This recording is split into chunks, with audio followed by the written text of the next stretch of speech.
Assalamualaikum warahmatullahi wabarakatuh.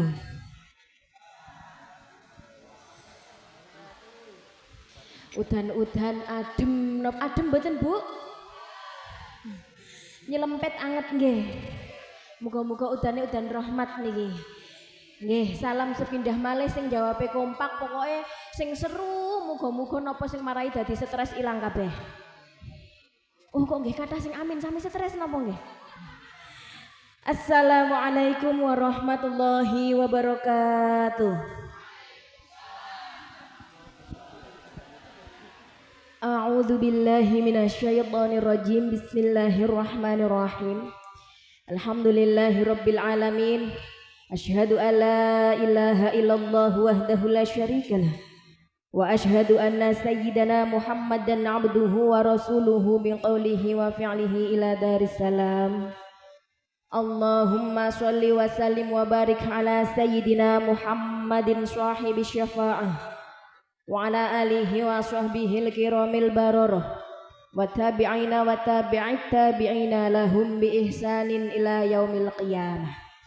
Rabbi syurah li sadri wa yassir li amri wahlul 'uqdatam min lisani yafqahu qawli.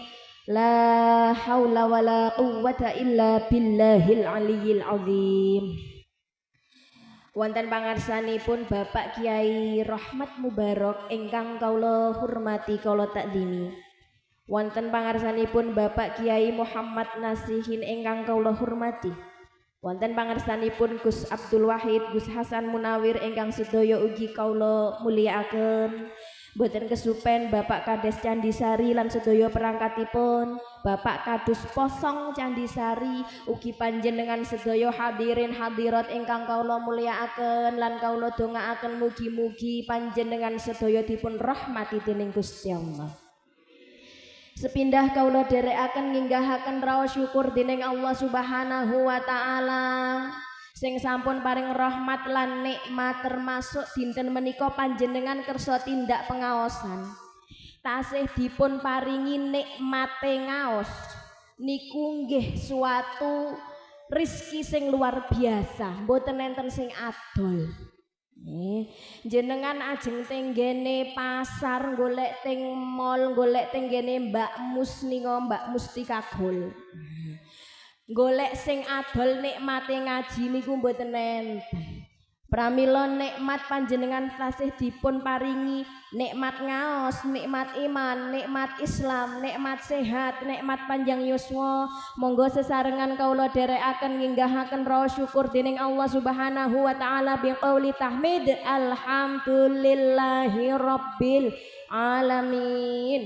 Muga-muga wasilah tahmid estu nikmate ditambah kathah. Duwite tambah kathah. Sing kagungan utang lunas. Oh, kata sing utang jebule nggih. Masyaallah. Lho mboten napa-napa pancen urip teng donya niku tulung tinulung, utang-utangan kan ngoten nggih. Ana sing utang poso, ana sing utang duit. Nek utang poso ya disarutang poso, nek utang duit ya disarutang. Mboten disarutang padu to.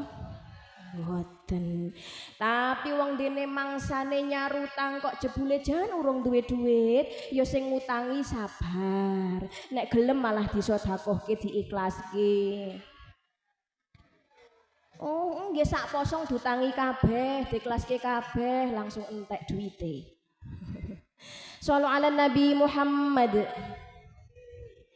Para bapak ibu sedaya ingkang kula mulyakaken niki pengajian akhir sanah Sabtu Kliwon kuatah. Biasane nek Sabtu Kliwon nggih katahe kados ngeten niki.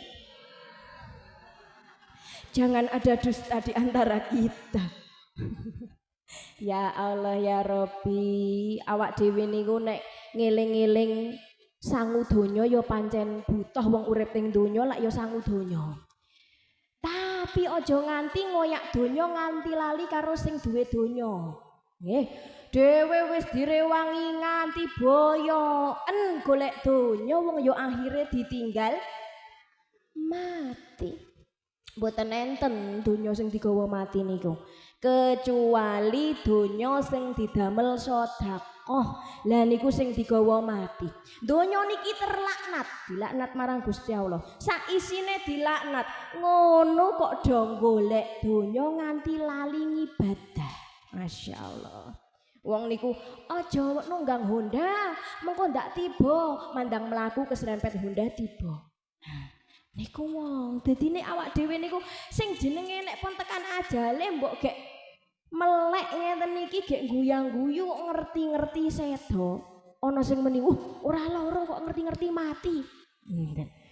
Ngoten niku nek cara eyang kula riyen ditangleti di napa? Maturi ngeten. Nika kok sedo kenging napa nggih? Jawab eyang kula, "Ayo wis mangsane."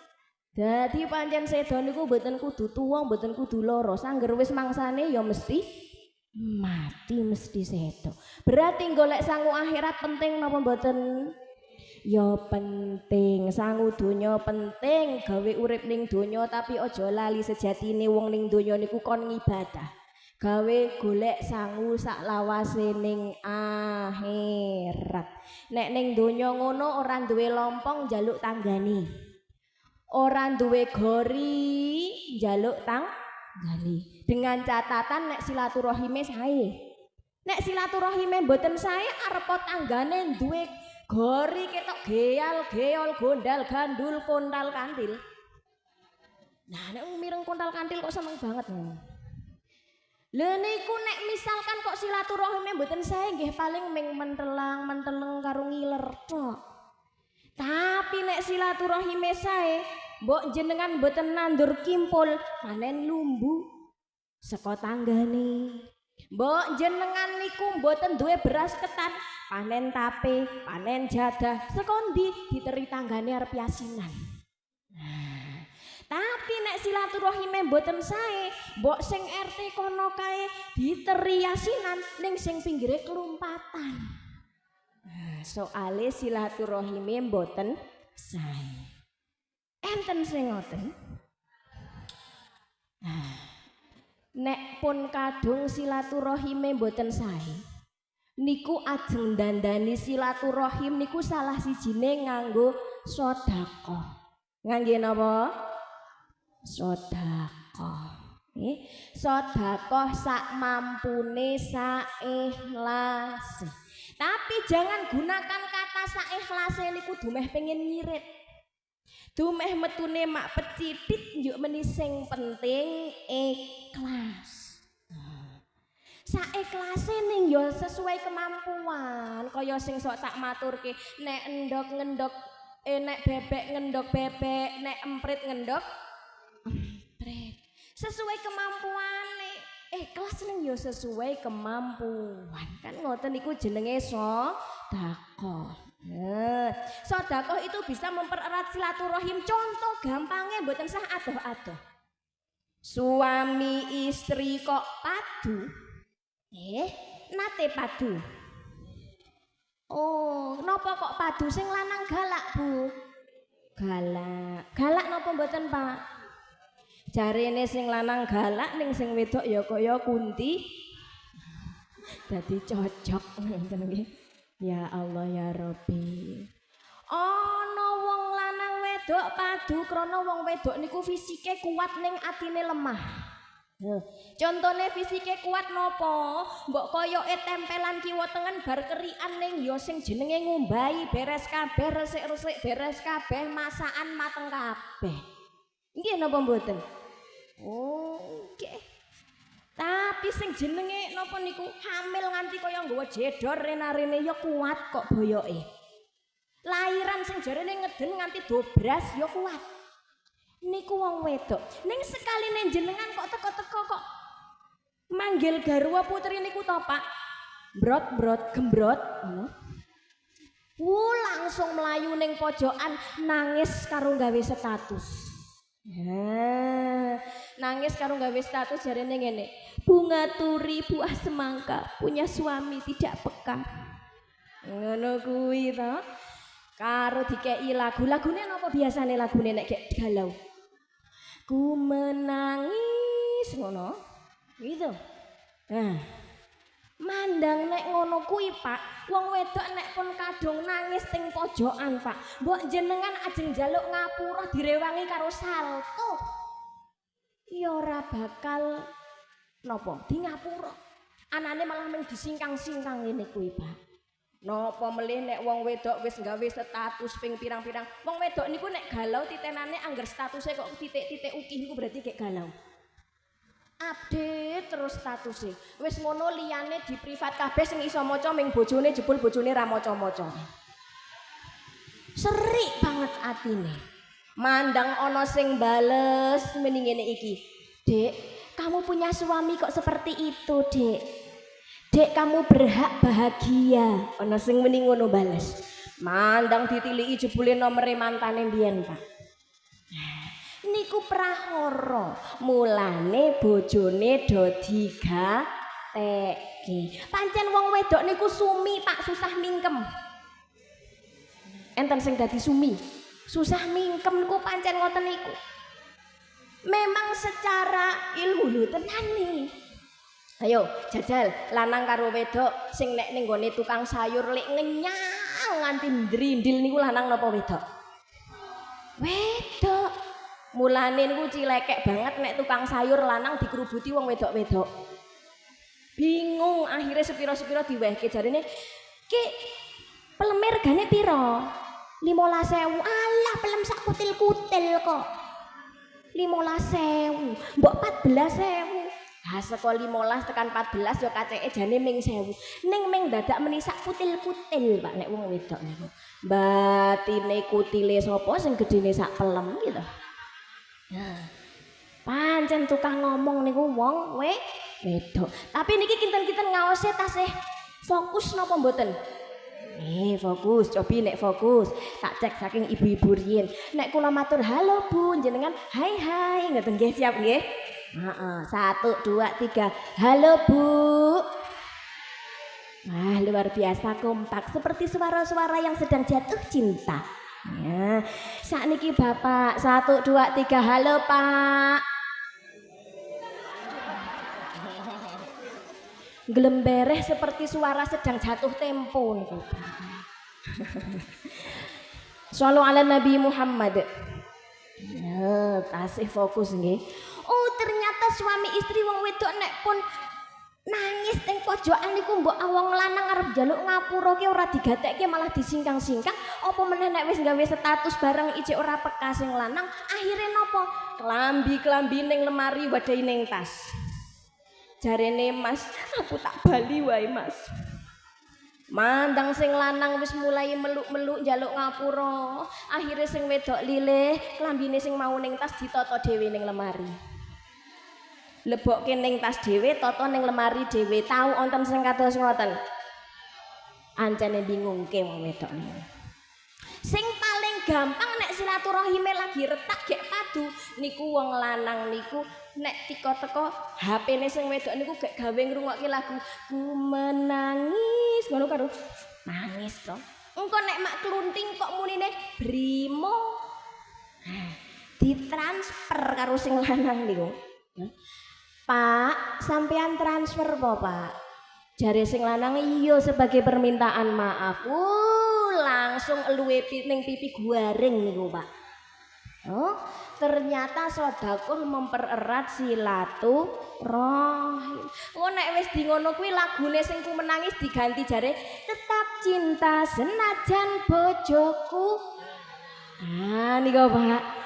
Nggih, Masya Allah. Remen kali arto Bu.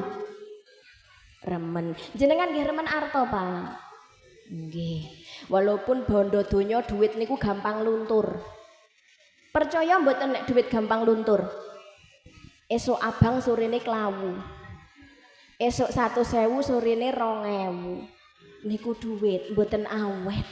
Mulane golek sangu sing awet niku sangu akhirat. Ya Allah.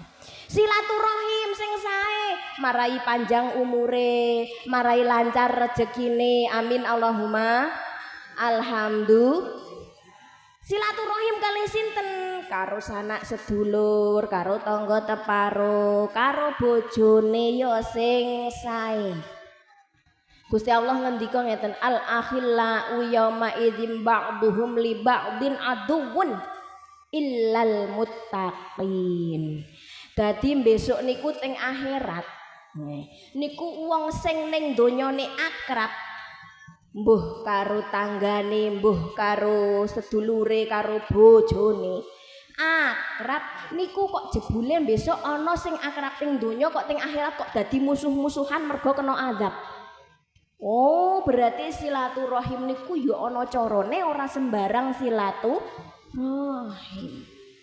Halo Pak Bu. Aku kurang kompak. Halo Pak Bu. Supaya nih men mboten napa tuku gethuk karo arem-arem lagake khusuk ning mripate.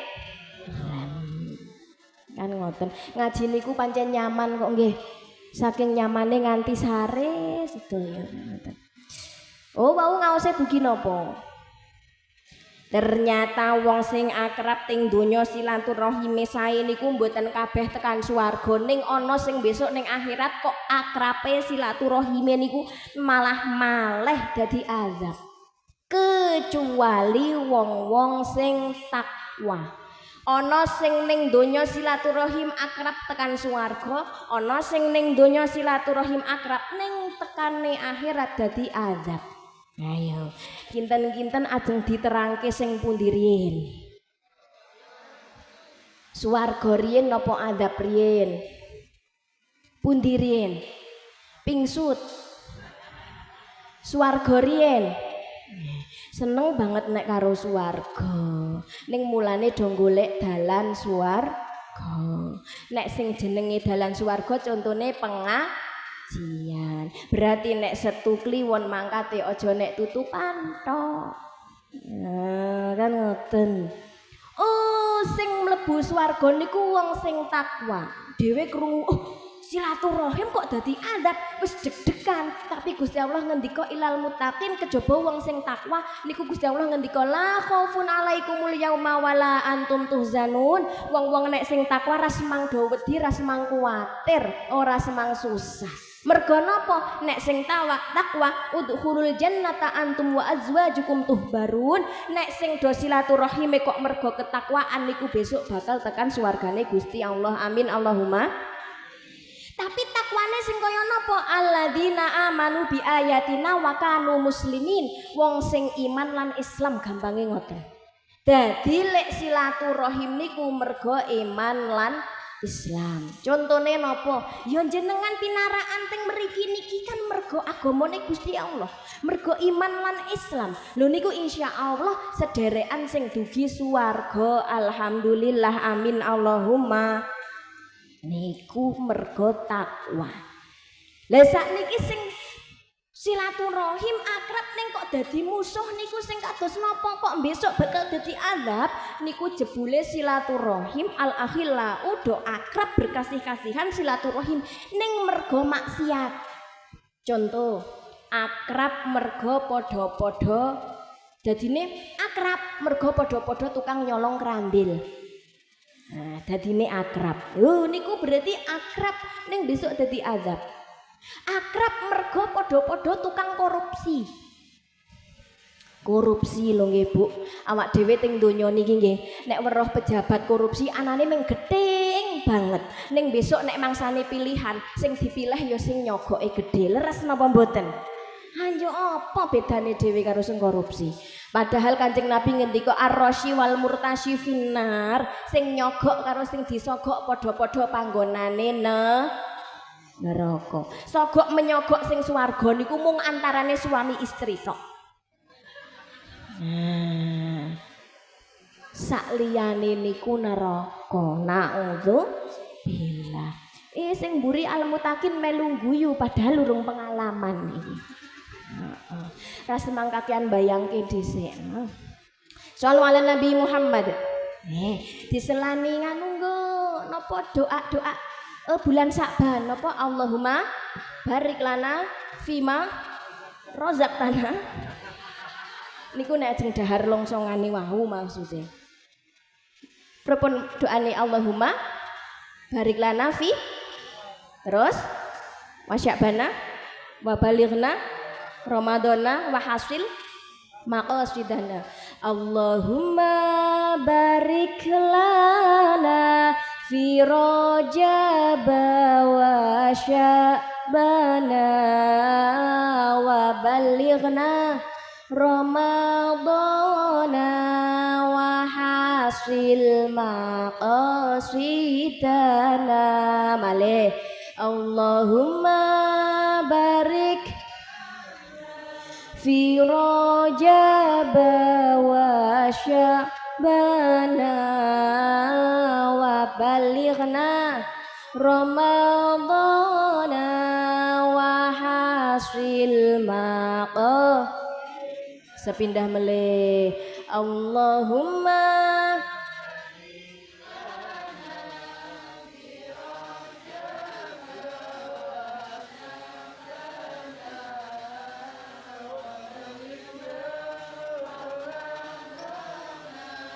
wa hasil maqasidana. Shallu ala Nabi Muhammad.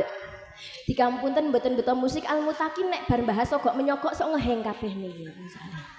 Shallu ala Nabi Muhammad. Termasuk salah satunya wong sing akrab tapi besok dadi adab niku akrab mergo maksiat. Termasuk malih akrab mergone padha-padha tukang fitnah. Akrab mergone padha-padha tukang bully. Preso bully napa mboten? Sanes buli-buli sing tempel kiteng weteng nika sanes. Tukang moyoi, dumeh dhewe padha-padha sugih. Adane ya, nek nganggo emas kudu ora leren nganti tekan kelek ngeten iki. Ya, kicrot-kicrot niku sing jenenge gelange. Njuk nek karo wong sing ora duwe ora gelem ngancani. Niku jenenge buli. Akrab ning padha-padha tukang buli. Naudzu billah, sesuk dadi azab. Akrab ning padha-padha tukang sombong. Halah ora seneng dikancani kae beda. Nek dhewe kan tase merek Hermes, nek kae iki Herman palsu. Njuk mboten dikancani. Niku jenenge akrab padha-padha tukang buli, akrab padha-padha tukang sombong. Niku besok bakal dadi adab. Napa sing ajeng disombongke? Sakniki ayu ganteng kaya Al-Mutakin, ganteng kabeh iya jek enom. Panjenengan sing do mulus-mulus nggih tasih enom. Besok nek pun tuwa, sing jenenge plisket niku mboten ming rok, ning sing jenenge rayo plisketan saya tuwa niku. Napa sing ajeng disombongke? Ngelmu. Semakin menyombongkan ilmu berarti ilmune mboten barokah. Naudzu. Wong sinau ngelmune Gusti Allah niku kaya wong mlaku teng pantai.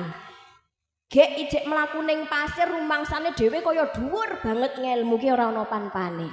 Saya nengah engko saya mulai nyemplung ning laute, oh jebul dhewe ki kanglep gek tekan sak polok. Saya nengah kanglep tekan sak dengkul. Saya nengah saya akeh ngelmu sing dipelajari. Oh jebul ngelmu ki saking akeh awak dhewe ki ming kanglep ora ana apa-apane. Mulane nek wonten wong kok meni ngelmu, duwe ngelmu kok sombong, siji mbok menawane janjane ki durung duwe ngelmu. Nomor lorone duwe ngelmu tapi ora iso ngamalake. Naudzu. Kang aran solih bagus atine karana mapan sari ilmune laku torekot lan makrifate uga hakikat manjing rasane uga manjing rasane sareng ya Rasulullah salamun alaik ya fi arsyabil adati al-fatayati radan alaki ya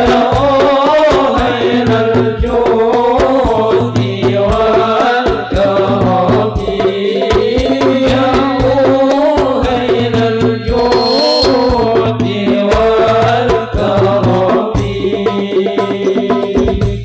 Ayo sedulur jong lalekake wajib ngaji sak pranatane nggo ngandelake iman tauhid baguse sangu mulya matine baguse sangu mulya matine ya Rasulullah salamun alaik ya rafi'an sya'ni wa taji al-fatayya jiratan alami ya ulailal judi wal karami ya ulailal judi wal karami. Shallu ala Nabi Muhammad. Para bapak ibu sedaya ingkang kula mulyakaken, dadi dieling-eling aja nganti dhewe iki akrab silaturahim tapi mergo maksiat. Akrab mergo padha-padha meri karo tanggane sing maune biasa mula-mula dadi sogeh, awake dhewe dadi panas. Ana wong wedok model sumi susah mingkem tambah karo romi rada miring. Nah, tanggane tuku kipas angin sing tangga lor tuku kipas angin, tangga sing kidul sing geleng-geleng. Tangga sing lor tuku kompor, tangga sing kidul sing panas. Lebar kondangan mulih-mulih ambruk darahe tinggi. Oh, dicek karo dokter, wau teng kondangan napa dahar wak wedhus mboten. Lah dahar napa jeroan mboten. Oh, jebule darahe dhuwur mergo mau gek kondangan tanggane lek nganggo gelang gedhi-gedhi njuk keblerengen. Oh. Tanggane munggah kaji awak dhewe sing munggah tekanan darahe. Mulane nek dipresake ning dokter jarene mboten enten napa-napa, mboten enten penyakite. Jarene apa diguna-guna apa ya karo tanggane. Oh, jebul pancen mboten enten penyakite teng awak ning penyakite teng jero ati. Naudzubillah. Wah, awak dhewe niku sing ajeng disombongke napa, sing ajeng dimarahi meri iki apa? Wong donya niku mung ditinggal mati. Awak dhewe niku lek numpuk bondo nganti pirang-pirang niku akhirnya ditinggal mati. Sing selamat niku sing bandane dienggo sedekah, dienggo syiar agamane Gusti Allah. Lha niku sing bakal dipanen sak lawase teng akhirat. Mulane nek do sedekah niku siji marai silaturahime raket. Nomor loro sedekah niku tolak balak. As-shadaqatu tarudul balak, sedekah niku tolak balak. Mulane nek teng Jawa sithik-sithik genduren niku maksude sedekah. Genduren niku sedekah diniati tolak balak. Hamil 4 sasi ngapati, 7 sasi mitoni, engko lairan, bar lairan terus akikah, supitan, yo genduren meneh. Nggih napa mboten? Nganti teng rumah sakit gernah begitu selamat genduren selamatan, begitu sedo yo selamatan genduren gitu. Kesur tanah 3 dino yo 3 dino, 7 dino yo genduren, 40 yo nyatus nyewu ngehol genduren, tukang genduren wong Jawa. Tapi maksudnya niku sedekah tolak balak. Jebule sedekah niku marai slamet. Termasuk sing pondhote ngene jero kubur nika diholi, dipadi napa kula panjenengan birul arwah niku ya sing teng jero kubur slamet. Amin Allahumma. Mulane nek kula nggambarke ben gampang dadi wong niku aja kaya wit kacang. Wit napa? Lho, wit kacang niku rejekine disimpen teng jero lemah. Niki ming perumpamaan mawon ben iso dibayangke nggih. Wit kacang rejekine disimpen teng jero lemah, disimpen terus ora tau bagek-bagekke. Ana nganti nek wit kacang teng mriki jenenge napa? Gambreng. Oh, apa? Rendeng. Wit kacang niku lho, napa nih? Godhonge kacang napa teng mriki? Apa jal hayo? Kacang brol niku lho, kacang brol. Mboten kacang panjang. Nek teng nggen kula jenenge gambrang. Nek teng mriki napa? Oh, rendeng. Oh, rendeng teng mriki. Pripun iki Pak penake Pak, ibu-ibu malah ribut kabeh Pak. Napa godhong kacang teng mriki Pak? Rembeng. Sak karepe tak enteni tekan jam 5 kira-kira engko disidane apa ki? Arep rendeng apa arep rembeng apa arep rembes ki ceritane. Yo. Pokoke napa niku sak karepe mengke pingsut riyen lho Bu, hom pimpah ngoten sing menang sing pundi niku.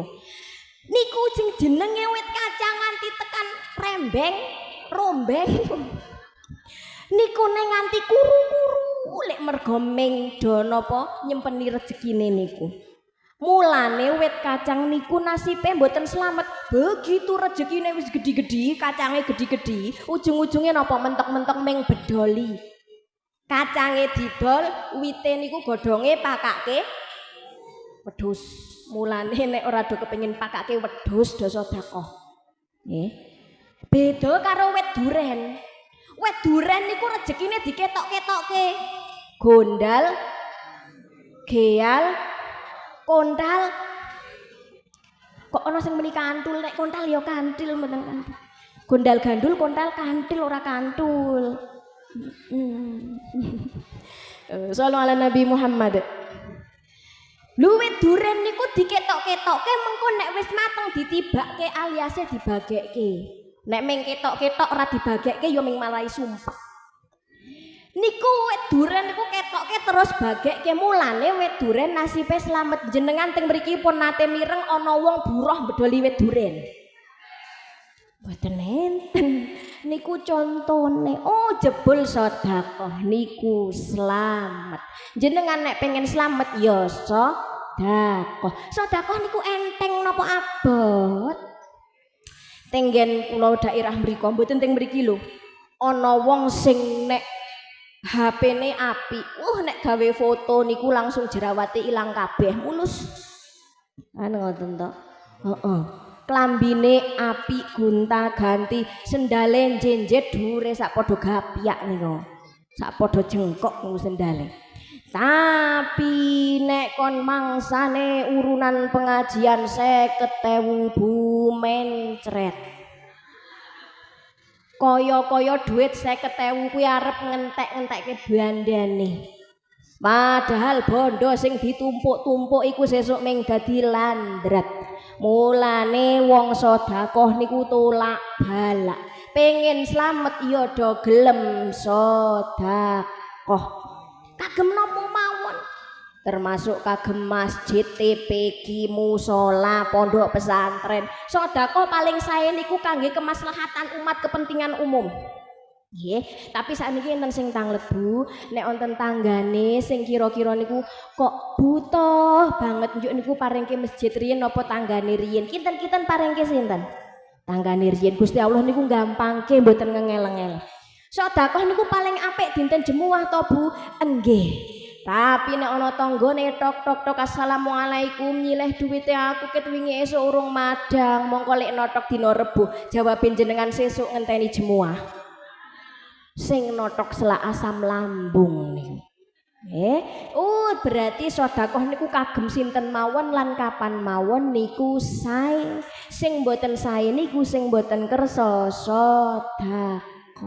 Nah, niku contoh-contone wau tiyang sing akrab tapi mergone maksiat. Padha-padha tukang meri, padha-padha tukang sombong, silaturahim dadi siji, njagong jejer bareng-bareng ning ngarep omah, tapi ngrasani tangga. Lah nek ngeten iki yasinan. pengajian Setu Kliwon, tutupan ngeten niki, pengajian muslimatan, fatayatan lan sak piturute dalam bentuk pengajian panjenengan lek silaturahim pinarak sareng niku lek mergone iman lan Islam niku insyaallah sing bakal mlebu swarga kabeh. Sa pasangane, sa akrapane, antum wa azwajukum tuhbarun jenengan sak pasangane jenengan niku sing akrab niku kabeh mlebu swarga bareng. Amin Allahumma. Tapi enten sing tanglet ngeten, "Neng, niku nganu, napa berarti kula kalih bojone iki sesuk iso mlebu swarga bareng?" Jawab kula, "Nggih." Mbok malah sing lanang ngalamun tingak batine lha napa? Ndak teng donya mawon kula pun bosen kok nginjing teng swarga bareng jare. Lah le bosen le napa? Lah bojone kula anane mung nyeneni mawon. Tapi besok ampun dibayangke nek teng swarga niku sing elek-elek niku kabeh ganti dadi hasanat, dadi apik kabeh. Mboten nenten Pak sing jenengane teng swarga wong wedok kok tukang nyeneni jenengan niku mboten nenten. Jenengan pitados napa mboten? Ya, alhamdulillah. Mulane do mangkat ngaji bareng. Muga-muga sesuk ning swarga ya bareng-bareng. Apa ki kok teko-teko gereng iki? Ya Allah, shallallahu ala Nabi Muhammad. Bapak Ibu sedaya ingkang kula mulyakaken ijek menek ana contoh. Wah, niki bahaya niki. Ya. Akrab ning padha-padha mergone tukang serong. Paham tukang serong nggih? Tukang buka cabang. Mboten cabang bisnis lho niki, cabang sangkar burung niki masalahe. Padha-padha tukang akeh belokane, nganti lali bali saking kakean menggok. Ana wong lanang wedok wis nikah, wis sah, duwe pasangan sah, ning senengane menggok nganti lali dalan bali. Yo ana tanggane sing padha persis akhire akrab, akhire kekancan utawa akhire nikah mergo padha-padha tukang serong. Lah niku besok dadi azab naudzu. Nek pun kadung pripun ya tobat sing taubatan nasuha, ampun tobat awane tobat bengine kumat niku percuma. Wong sing jenenge jarene ngeten, pancen wong wedok niku akeh sing nggodha. Leres mboten to Bu? Wong wedok akeh sing gatel. Leres mboten Pak? Berarti nek ana wong sing serong niku mergo wedoke gatel. Setuju mboten Bu? Mboten setuju Pak. Nek umpamane pancen wedoke gatel ya ngopo lanange mang dadak ngukurke. Dadine niku kerjasama, nek ana sing gatel ya ben dikukur dhewe kok mang dadak mara ngukurke. Jadi lanang wedoke padha wae. Kan ngoten. Walaupun jarene pancen godane wong wedok niku ngeri ngene ngono. Jarene wong lanang niku paling mboten tahan nek digodha karo wong wedok. Nah, to durung-durung mak berarti gitu. Nek teng Quran jarene godane setan niku inna kaidasyaitoni kana dhaifa. Godane setan niku sifate lemah, dhaif. Sedangkan di ayat lain godane wong wedok inna kaida kunna azim. Godane wong wedok niku kuat. Oh, berarti wong wedok luwih kuat timbang setan. Mulane ras terkuat di bumi bapak-bapak napa emak-emak? Emak-emak. Tapi mboten maksudnya niku ayat mau mboten kesinambungan niku mboten nggih. Mboten oh berarti setan ki nek ketemu emak-emak niku wedi sungkem bolak-balik niku mboten. Tapi pancen setan dalam menggoda manusia niku lebih mudah dengan menaklukkan wanita. Mergo wong wedok niku paling gampang kegoda karo donya. Jajal sing gampang prengat-prengut lanang napa wedok? Sing gampang munamuni kaya radio bodol lanang napa wedok? Sing gampang iri merengut mecucu mendelik karo tanggane lanang napa wedok? Sing gampang tergoda sing berkilau sing jarene kudune tuku ning gone warunge Mbak Mus mesti kagol lanang napa wedok. Sing gampang konslet karo mara tuwa lanang napa wedok. Mara tuwa karo mantu wedok kaya Tom and Jerry. Mulane wong setan niku luwih gampang nggodha wong wedok. Wong wedok mulane Pak nek padu jenengan mesti kalah wong wedok niku wonten dekengane. Napa dekengane? Setan, Pak. Wong wedok paling gampang ditempeli setan, mulane nek padu lanang karo wedok menang pundine? Wedok mergo direwangi. Nah, nate sing direwangi setan sakniki nggih tindak. Ya Allah, sholli ala Nabi Muhammad. Nah, berarti intine wong wedok niku gampang kegodha setan, mulane dokon sregep ngaji. Ning arep mangkat ngaji ya pamite karo garwa kakung sing sae, sungkem wolak-walik dicium. Tak pamit riyen nggih, Pak. Oh, pripun nek manggil pamit riyen nggih, sae, ngoten. Saiton. Saiton. Tak pamit riyen nggih, Pak. Ngono. Arep ning ngendi? Ya disauri ajeng pengaosan. Nah, kan sae arep ning ngendi yo ngaji ndak kaya sampean ngono. Ming mancing wae gaweane. Termasuk mancing emosi mending ngono. Nah, niku sing boten sae. Oh, ngendika niku sing sae padha-padha mengo, lesane ku mengo sing sae. Wong wedok niku ya pengen kadang digatekke leres mboten, Bu? Ya, dadi Pak jenengan kadang-kadang nek ketemu sing wedok ya dinyanyike. Cuma kamu cintaku di dunia ini. Wedok nek dingonoke ketoke cuek, Pak. Mangke begitu jenengan wis bali mriko anane ngoco terus leren-leren. Tak jamin niku mejane pepak nih. Lho, heeh. Tapi begitu juga wong wedok nek pengen bojone romantis, wong wedok nek umpamane jenengan teng mriki sebagian besar pekerjaane dados napa? Tani. Nek kondur teng dalem jam pinten? Sonten jam pinten sonten? Jam sekawan. Sonten jam sekawan apa jam gangsal? Jam sekawan. Oh, kira-kira berarti kok jam sekawan kurang 3 menit jenengan wis ning lawang karo pertemuan yang ku dambakan kini jadi kenyataan. Sungkem paling sing lanang nek urung biasa batine ming ketempelan nang endi to ki ya. Oh, tapi suwe-suwe bakal dadi romantis. Masya Allah, luar biasa. Apa meneh gelem ngasto kembang. Wah, ora kitung kembange ming tugelke kembang sarean niku Pak wong wedok seneng ya ra umum. Oh, jebul lah nyontok kados Kanjeng Nabi nek manggil Siti Aisyah mon, ya Humaira, hai istriku yang wajahnya putih kemerah-merahan. Kan remen nggih Bu ngoten nggih Bu nggih. Kadang-kadang ajeng maringi arta urung duwe duit dilalah kok nandur lombok kok panene patek. Akhire ya sedekahe kagem kalih garwa putri niku ngangge kata-kata sing sae sing nyenengke ati. Hai istriku yang putih, mboten cocok neng. Lah napa? Lah sing putih ming raine kok gulune ireng. Oh ya mboten napa-napa. Hai manjungku, mboten cocok neng. Lah napa? Lah sing mancung untune. Oh ya wis mboten napa-napa. Tapi walaupun kadang-kadang sing putih ming raine, tapi mosok ajeng ya zebra cross yo mesti tetep istriku yang cantik. Kan ngoten nggih. Begitu juga jenengan kali garwa kakung. Suamiku yang ganteng. Nate mboten ngoten coba Ibu. Dumeh sing lanang ireng ya Hajar Aswad. Oh, Hajar Aswad ireng tapi ngangeni. Masya Allah. Sholli ala Nabi Muhammad.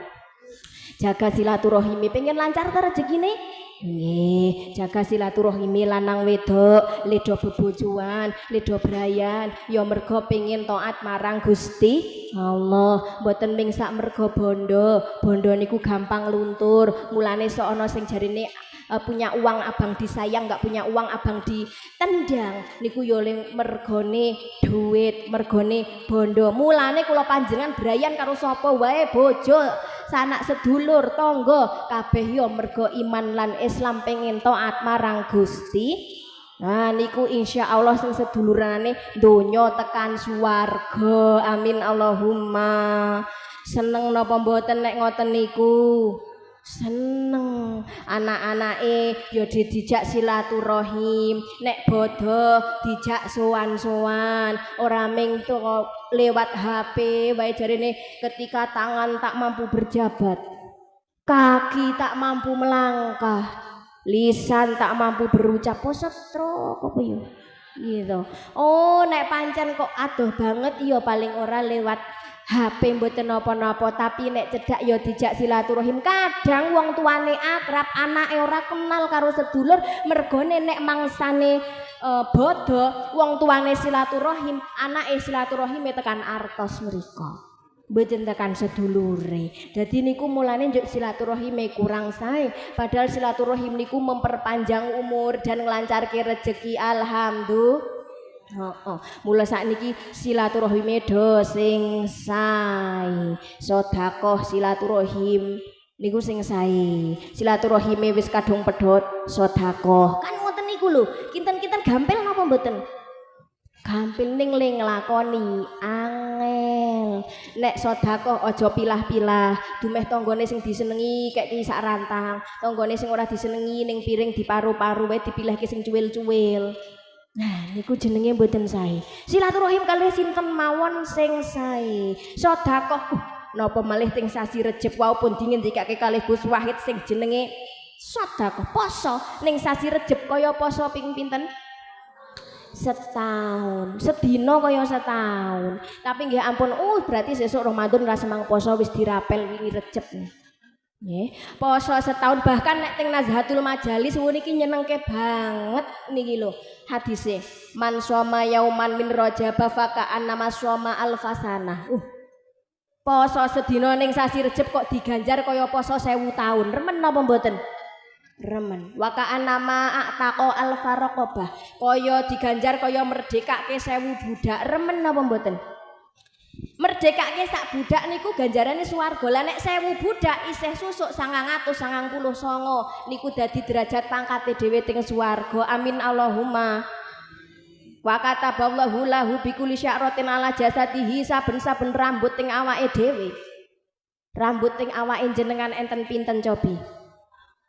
Kathah nggih, ket saking rambut sirah, rambut alis, rambut brengos, rambut jenggot, rambut kelek. Rambut napa malih? Sing nyelempit-nyelempit nang kono kae rambut kabeh nganti tekan tangane sikile rambut kabeh. Kok sajake do ora percaya sampean rambut to doan yo an. Nggon kono kae maksude iki lho nggon tangan karo sikil. Guyu ra apa-apa aja dampet kok kepentut lho. Ya. Rambut ana pirang-pirang kok saben sak rambut niku kok dadi alfa hasanah 1000 kebagusan.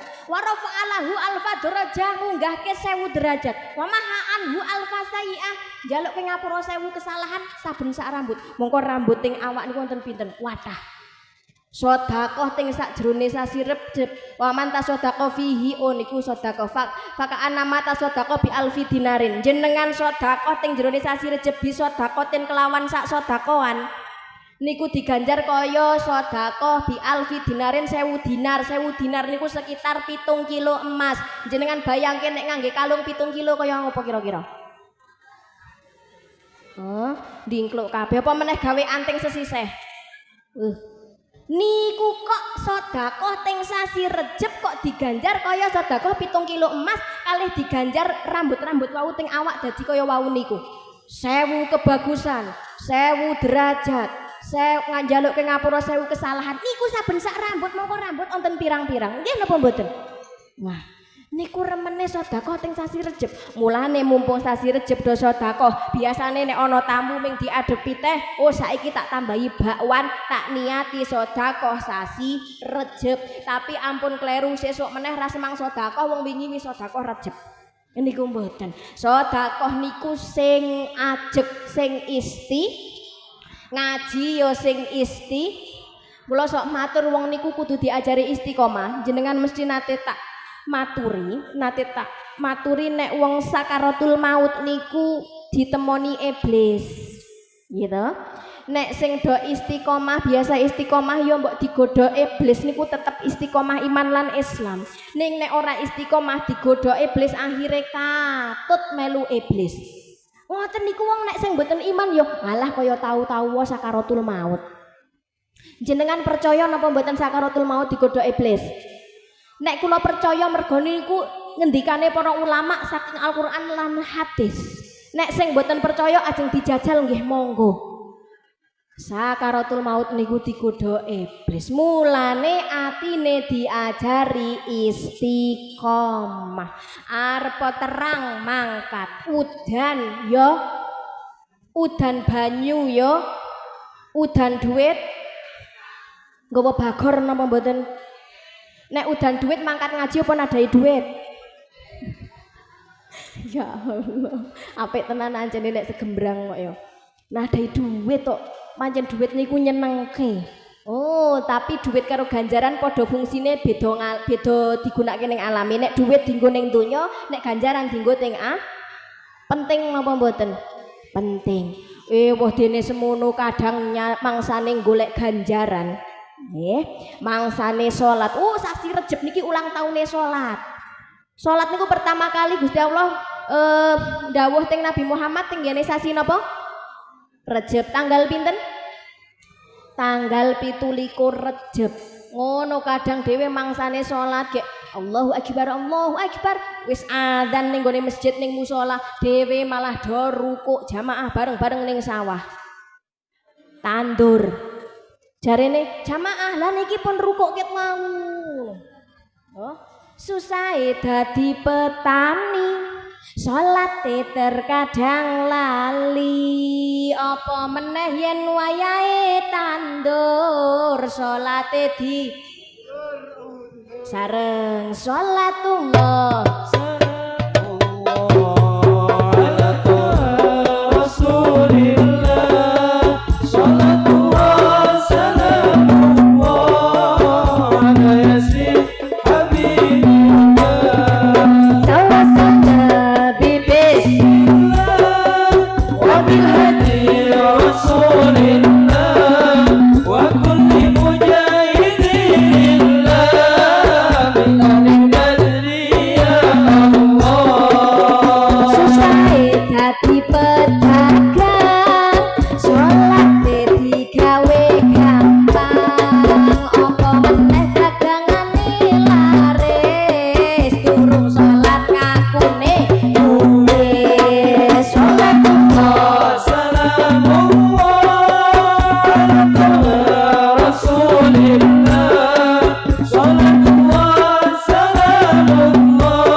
ngaose pikantuk ilmu manfaat, sholawate pikantuk syafaat, amin Allahumma. Deling-eling pokoknya pertama mau silaturahim ben panjang umure akeh rezekine. Silaturahime wis kadung pedhot, sedekah niku ya marai gampang rezeki siji.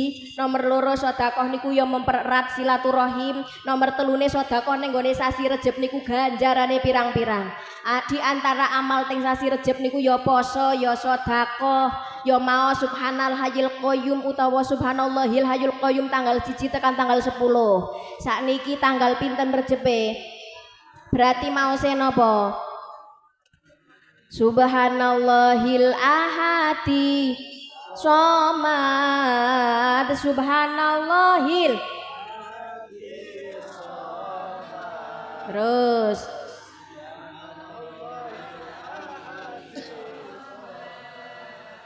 subhanallahil niku tanggal 11 tekan tanggal 20. Mangke nek tanggal 21 tekan tanggal 30 napa maose? Subhanallahi rauf, subhanallahi rauf, subhanallahi rauf, subhanallahi rauf. Ganjarane napa? Malaikat boten saged mensifati ganjarane saking apike ganjarane. Amin Allahumma. Sing mesti kudu balik meneh pokoke istiqomah.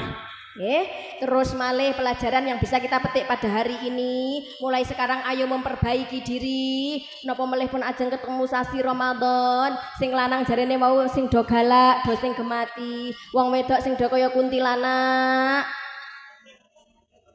Niku do bekti karo bojo lanang. Aja nganti kaya wau sing tak critake arep mangkat ngaji jarene kepo. Ya arep ngaji ndak kaya sampeyan. Nah ngono. Mongko ngono. Engko aja lali engko kumbahane dintasi wis kene ngumbahi kesel-kesel kono ora ngentasi. Masyaallah nek wis muni iki late ora kecengklak blas niku. Pancen modele ngoten niku, masyaallah. Mari kita saling memperbaiki diri, nyontoh Siti Khadijah, nyontoh Siti Fatimah. Siti Khadijah niku garwane sinten? Siti Fatimah putrane Kanjeng Siti Khadijah lan Siti Fatimah niku sayyidatun nisa'i ahlil jannah. Dua-duanya adalah pemimpin bidadari di surga. Ibu-ibu panjenengan yang menjing teng swarga mlebet swarga kabeh dipimpin Siti Khadijah lan Siti Fatimah. Tapi nek pengen bapak-bapak panjenengan sing padhe ngertos Siti Khadijah lan Siti Fatimah garwane Kanjeng Nabi lan putrane Kanjeng Nabi sing do dadi pemimpin bidadari surga adalah orang-orang yang tidak pernah merasakan sakitnya dimadu atau diselingkuhi. Siti Khadijah niku mboten dimadu. Kanjeng Nabi nikah malih niku sak lebare sedane Siti Khadijah niku mawon nikahe mergo didhawuhi marang Gusti Allah. Siti Fatimah yo ngoten, mboten nate merasakan dimadu. Mulane nek ana wong lanang saiki Dek, nek pengen dadi widodari swarga, perbolehkan aku menikah lagi ala teko mbel gedes. Ya. Nyatane pemimpin bidadari surga adalah para perempuan yang tidak pernah ditinggal matane melirik wewe gombel di luar sana. Sing do gombal-gombel teng mriko nika dinengke mawon Pak mboten usah dilirik. Sing jarene ana sing gatel ben dikukur dhewe ora semang ngukur ki. Nek kepengin bojone dadi spek bidadari surga. Wong dene wong wedok niku sok kathah ngendikane Pak, memang penelitian sains secara ilmiah wong wedok niku setiap satu harinya butuh ngetokke berpuluh-puluh ribu kata. Bejo bojone kula pun metu berpuluh-puluh ribu kata teng panggung dadi tekan omah gari meneng. Gitu. Tapi bagi garwane jenengan sing teng jaba meneng, jangan salahkan kalau sampai rumah jadi sumi susah mingkem. Tapi wong wedok memang secara alaminya butuh mengeluarkan berpuluh ribu kata. Mulane Pak jenengan kok sangger bojone isih muni terus niku berarti jek waras. Alhamdulillah. Ngoten Bu.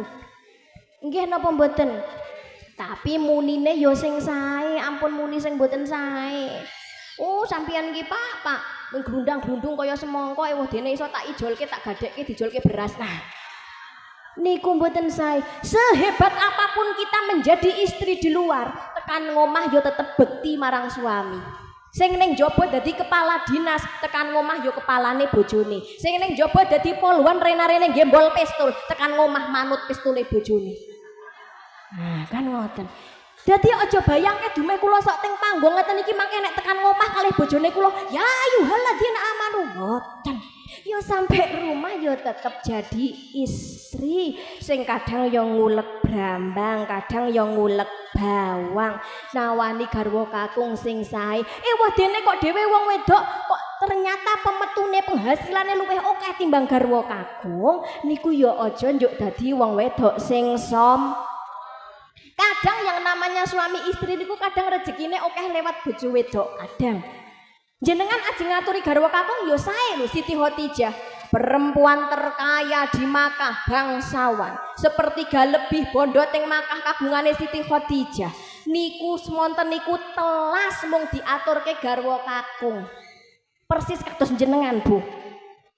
Tapi diaturke garwa kakung niku kalih Kanjeng Nabi dinggo syiar agamane Gusti Allah, mboten dinggo mancing napa ngeslot niku ya mboten. Nah, Siti Khadijah sing sugihe mboten umum, nalikane ajeng sedo meng gari duwe bondo pakaian siji sing nempel ning nggon awake kuwi wae bolongane wis pirang-pirang. Wong sugih ora memper, begitu nikah bandane diaturke garwa kakung gawe syiar agamane Gusti Allah, ming gari duwe gamis siji wis bolong-bolong. Ewoh semono ajeng nembung serbane Kanjeng Nabi damel kain kafan niku isen. Siti Khadijah sugih ora umum, tapi tekane ajeng sedo ming ajeng nembung serbane Kanjeng Nabi gawe kain kafan niku isen. Wong sakniki napa enten sing isin njaluk duit karo bojo lanang? Mas nyuwun Mas. Pripun Pak Ne? Pak Nenok.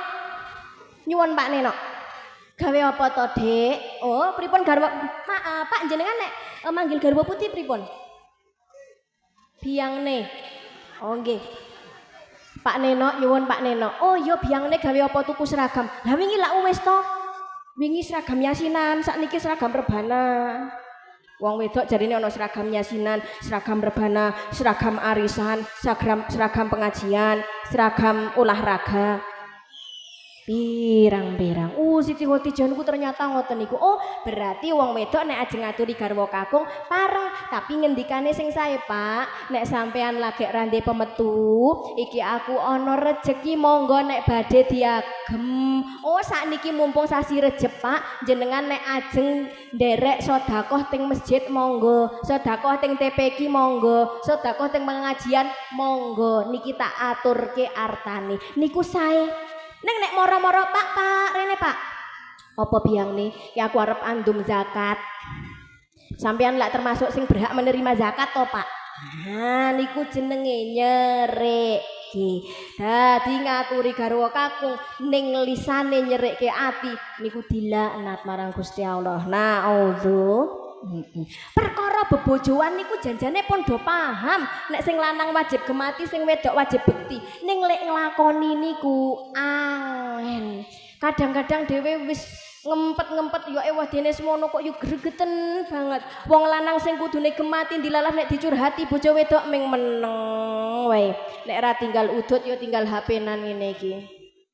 Dadine mulane bojo wedok dadi sok nesu, jengkel. Dicurhati meneng wae. Mandang engko curhat karo bojone tang. Oh, mboten ampun. Nggih, kok malah ampun niku. Shallallahu ala Nabi Muhammad. Ya, dieling-eling. Oh, ngaji niku diselingi guyon. Nggih, mboten napa-napa ben mboten ngantuk niku wau. Tuku duren karo skuter, merme kesuwen metu. Iler. Niku to nggih ben mboten ngantuk tapi dieling-eling intine ngaji wau napa nek ben rezekine lancar setunggal silatu nek silaturahime wis kadung pedhot ya dirapetke nganggo sedekah saliyane ngrapetke silaturahim ya tolak bala sedekah ya marai lancar apa meneh sedekah ning sasi Rajab ganjarane Sasi Rejab sing dadi ngamal sing sae sakliyane subhanallahil hayyul qayyum, subhanallahil ahadis swamat, subhanallahir rauf ya poso karo siji meneh yes niku do dilakoni. Muga-muga do diparingi sugih bondo sugih atine, bondone tumpuk undung ning sregep sedekahe, lancar rejekine, lancar sedekahe, bekti karo bojo lanange, sing lanang gemati karo bojo wedoke. Aja nganti sing jenenge mara tuwa ya gemati karo mantune, mantu ya gemati karo mara tuwane. Aja nganti kok malah alah sampean ki mantu wedok kongkon-kongkon karo anakku lanang. Kae mbiyen aku sing nyusoni nganti 2 taun. Jare mantu wedok 2 taun, mak kula sprene rung sapeh, Mak. Oh, yo malah njur dadi padu. Malah Mulane do ngendika sing sae, padha-padha lesane ngucap sing sae. Ana maratuwa pengen dianggep kaya wong tuane dhewe, anggap mantu kaya anake dhewe. Ana mantu pengen dianggep kaya anake dhewe, yo anggap maratuwa kaya wong tuane. Nah, jadi intine mari perbaiki keadaan ini mulai dari diri sendiri. Sing jenengane ngaji niku pancen nasihat, gawe menasehati diri sendiri. Apik karo uang dibales apik, alhamdulillah. Dibales Allah ya ben wae urusane niku karo Gusti. Dadine kepenak. Dugi mriki tingkas menapa mboten? Tingkas, kalih ngantuk-ngantuk, kalih selimutan jarit, kaya nek mangsane yasinan nika nek wong wedok kan ngoten nggih, golek selempit-selempitan, selonjor-selonjor karo kemulan, ngoten. Teng mriki nggih ngoten. Karo ngantuk-ngantuk, engko nek wis mangsane klothek-klothek melek, ngobrol-ngobrol suwe. Oh, boten napa-napa sing penting niate ngibadah. Oh, karo sing jenenge selapanan walaupun kadang tesih kathah butoe kok nggih Bu. Ya selagine ijek urip mesti buta. Nek wis pengen leren butoe ya ndonga muga-muga cepet. Kan ngoten maksude ya. Oh, silaturahim mau tak ceritake saene kepanggih sowan langsung mboten namung lewat HP. Krana nek lewat HP niku kadang wong sok salah paham. Nggih, kadang-kadang awak dhewe ngomongi alus, kono sing maca kok nyentak-nyentak. Soalnya mboten krungu langsung. Bahkan enten cerita, coba jenengan buka HP, antarane huruf T karo R lak jejer. Pas pertemuan keluarga ana Pak Dene mending ngene. Nduk, domongke bapak ya. Pak De ora iso melu kumpulan wong gek rapenak awake. Karo ponakane mau dibales lewat WA. Nggih Pak De, muga-muga cepet. Jane ajeng meni mari. Ning krana R karo T jejer. Muga-muga cepet. Mati langsung 20 panggilan tidak terjawab saka Pak Dene. Niku berarti maksudnya nopo, HP memang bisa mendekatkan yang jauh, tapi jangan sampai jadi menjauhkan yang dekat. Bebojoan jejer sing kene drama Korea, sing kene ngeslot, masya Allah.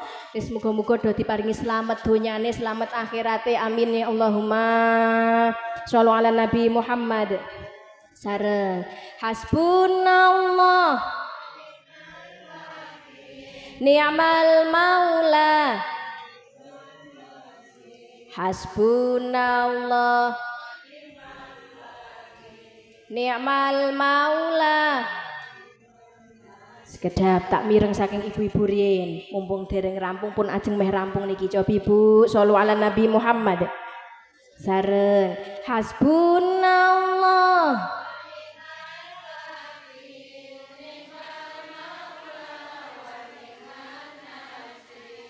hasbunallah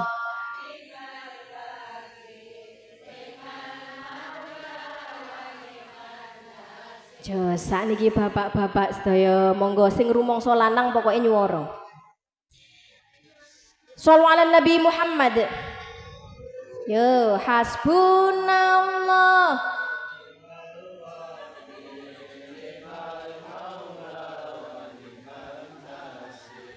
hasbunallah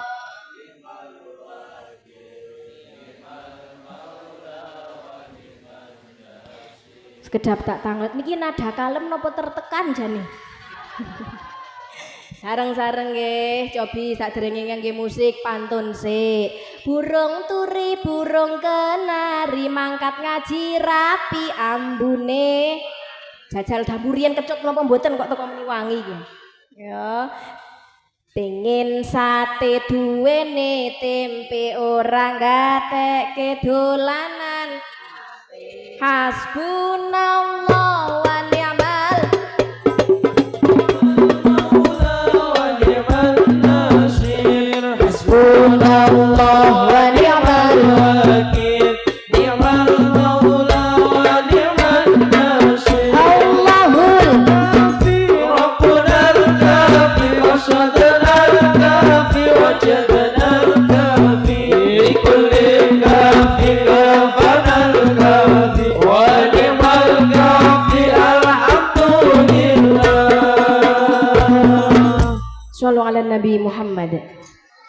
Para Bapak Ibu sedaya ingkang kula mulyakaken boten kraos niki sampun setengah gangsal. Masya Allah, muga-muga udane udan rahmat. Sedangune kula panjenengan teng mriki muga-muga pikantuk ngelmu sing manfaat. Walaupun ngaji kadang niku ana sing mudeng, kadang ana sing mubeng. Gitu. Tapi muga-muga tetep dadi ganjaran sing iso marake dadi dibukake dalan swarga. Muga-muga do diparingi istiqomah. Mboten istiqomah ramene teng tutupan tok mboten. Muga-muga tiap lapanan diparingi rame sing barokah. Para Bapak Ibu sedaya ingkang kula mulyakaken, semanten ingkang badhe kula aturaken dhateng panjenengan sedaya. Sak dangunipun kawula matur wonten ngarsane panjenengan sedaya tentu kathah kelentunipun estu nyuwun agunging pangapunten. Donga kula panjenengan asring silaturahim, asring kepanggih kan nggih. Bodhoyo ketemu ping pira, muga-muga dadi silaturahim donya tekan swarga.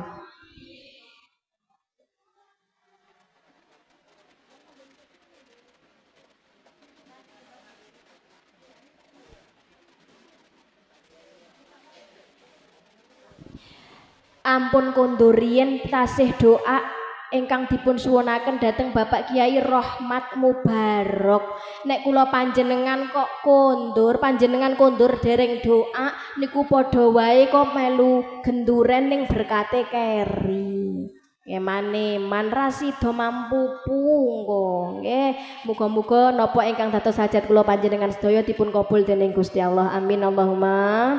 Subhanakallahumma wa bihamdika asyhadu alla ilaha illa anta astaghfiruka wa atubu ilaik. Assalamualaikum warahmatullahi wabarakatuh.